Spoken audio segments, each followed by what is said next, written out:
Hi, this is Janice with Local 24. I'm at College Road in Alexander in Olive Branch, and they have damage down here.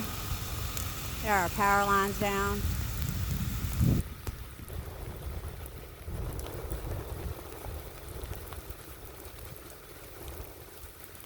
You can see they had some big wind down this way.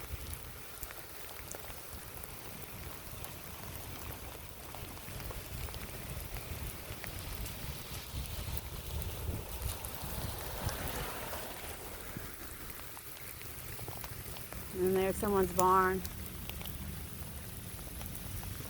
Trees on barns and houses. About a block from my position, College Road is still closed to 305 while they clear trees.